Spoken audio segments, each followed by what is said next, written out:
बिस्मिल्लाहिर्रहमानिर्रहीम। अल्लाहुम्मा सल्लि अला मुहम्मद व अला आलि मुहम्मद कमा सल्लैता अला इब्राहीम व अला आलि इब्राहीम इन्नका हमीदुम मजीद।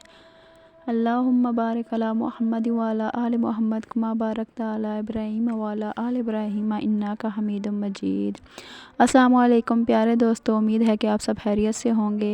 आपसे रिक्वेस्ट है कि मेरा चैनल सब्सक्राइब कर दें और बेल आइकन को प्रेस कर दें ताकि मेरी नई आने वाली वीडियो का नोटिफिकेशन सबसे पहले आपको मिले।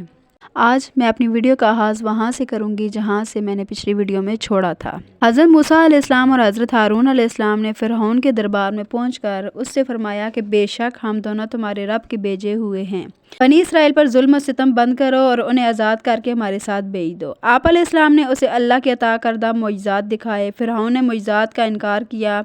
हज़रत मूसा अलैहिस्सलाम पर जादूगर होने का इल्ज़ाम लगाया और अपने जादूगरों से मुकाबले की दावत दी। इस मुकाबले के लिए कौमी त्यौहार का दिन मुकर्रर किया गया ताकि सब हाज़िर हों और सब के सामने मुकाबला हो। मुइज़ात देखकर भी जब फ़िरऔन ईमान ना लाया और अपनी ज़िद पर कायम रहा तो आले फ़िरऔन में से एक ईमान लाने वाले शख्स ने भरे दरबार में हज़रत मूसा अलैहिस्सलाम का साथ देते हुए फ़िरऔन और उसकी कौम के सरदारों को सरकशी के बुरे नतीजे से डराया और ईमान लाने की दावत दी।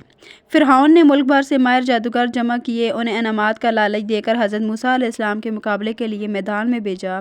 जब आमना सामना हुआ तो जादूगरों ने कहा कि ए मूसा, पहले आप शुरू करेंगे या हम अपना जादू पेश करें। हज़रत मूसा अलैहिस्सलाम ने फरमाया कि पहले तुम अपना जादू पेश करो। जादूगरों ने अपनी रस्सियाँ और लाठियाँ ज़मीन पर डालीं तो लोगों को दौड़ती हुई नजर आईं जैसे सांप हों। अल्लाह ने हज़रत मूसा अलैहिस्सलाम को अपना असा ज़मीन पर डालने का हुक्म फरमाया तो असा एक बहुत बड़ा अज़दा बन गया जिसने जादूगरों की बनाई हुई तमाम झूठी चीज़ों को निगल लिया। जादूगर ये मुइज़ा देखकर बेख्तियार सजदे में गिर पड़े और मुसलमान हो गए। लोग ये सब कुछ देखकर हैरान रह गए। फ़िरऔन शदीद गुस्सा हुआ और जादूगरों से बोला कि क्या तुम मेरी इजाज़त के बगैर ईमान लाए हो। उसने इल्ज़ाम लगाया कि हज़रत मूसा अलैहिस्सलाम उन जादूगरों के बड़े हैं जिन्होंने इन सब को जादू सिखाया है, महाज़ल्लाह, और इन सब ने मिलकर ये चाल चली है। उसने जादूगरों को धमकी दी कि मैं तुम्हारे हाथ और पाँव मुखालिफ सिमतों से काट दूंगा और तुम सबको सूली पर लटका दूंगा। मगर वो सब ईमान पर जमे रहे। उन्होंने फ़िरऔन को जवाब दिया कि तू जो चाहे कर ले, हम अल्लाह पर ईमान से हटने वाले नहीं हैं। फ़िरऔन और आले फ़िरऔन हज़रत मूसा अलैहिस्सलाम और हज़रत हारून अलैहिस्सलाम पर ईमान नहीं लाए। उनके मुसलसल इनकार और कुफ्र पर डटे रहने की वजह से उन पर कई अज़ाब भेजे गए। उन पर काहत, फलों का नुकसान, तूफ़ान, टिड्डियाँ, जुएँ, मेंढक और खून के अज़ाब भेजे गए ताकि वो नसीहत हासिल करें, मगर वो लोग ईमान लाने वाले नहीं थे। वो लोग अज़ाब आने पर ईमान लाने का वादा करते और अज़ाब ख़त्म होने पर अपने वादे से फिर जाते। इस तरह वो मुसलसल वादा खिलाफ़ी करते रहे। जब फ़िरऔन और आले फ़िरऔन की सरकशी हद से बढ़ गई तो हज़रत मूसा अलैहिस्सलाम को अल्लाह ने हुक्म दिया कि वो रातों रात बनी इसराइल को मिस्र से ले जाएं। जब फ़िरऔन को पता चला तो वो एक बहुत बड़ा लश्कर लेकर उनके तहक़्क़ुब में निकला। अब आगे समुंदर था और पीछे फ़िरऔन का लश्कर।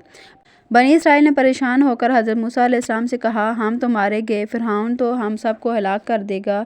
हज़रत मूसा अलैहिस्सलाम ने फरमाया, मेरे साथ मेरा रब है, इंशाअल्लाह वो जल्द ही हमें कोई राह दिखाएगा।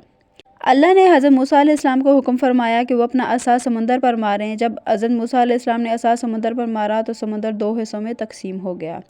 हर हिस्सा एक बड़े पहाड़ की तरह हो गया और दरमियान में खुश्क रास्ता बन गया जिससे हज़रत मूसा अलैहिस्सलाम बनी इसराइल को लेकर समंदर की दूसरी जानब सराय सीना में पहुँच गए।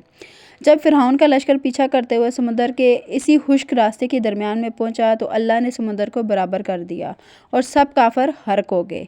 जब फ़िरऔन ने हर्क होते हुए अपनी मौत को अपनी आंखों के सामने देखा तो कहने लगा, मैं उस पर ईमान लाया कि उसके सिवा कोई माबूद नहीं जिस पर बनी इसराइल ईमान लाए हैं और मैं फरमाबरदारों में से हूँ। इससे कहा गया कि क्या अब ईमान लाता है, हालांकि तू इससे पहले नाफरमानी करता रहा।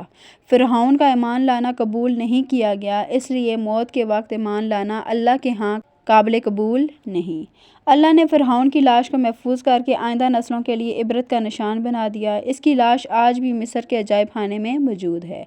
लेकिन हमें ये ईमान और यकीन रखना चाहिए कि कुरान हकीम के अल्फाज का हक़ और सच होना फ़िरऔन की लाश के दरियाफ्त और मौजूद होने की बिना पर नहीं है, बल्कि कुरान हकीम अल्लाह का सच्चा कलाम है और उसकी सदाकत के लिए किसी साइंसी तहकीक की तस्दीक की ज़रूरत नहीं। उम्मीद है कि आपको मेरी वीडियो पसंद आई होगी। आपसे रिक्वेस्ट है कि मेरे चैनल को सब्सक्राइब कर दें और बेल आइकन को प्रेस कर दें। अल्लाह ताला आपको इसका अजर दे। आमीन।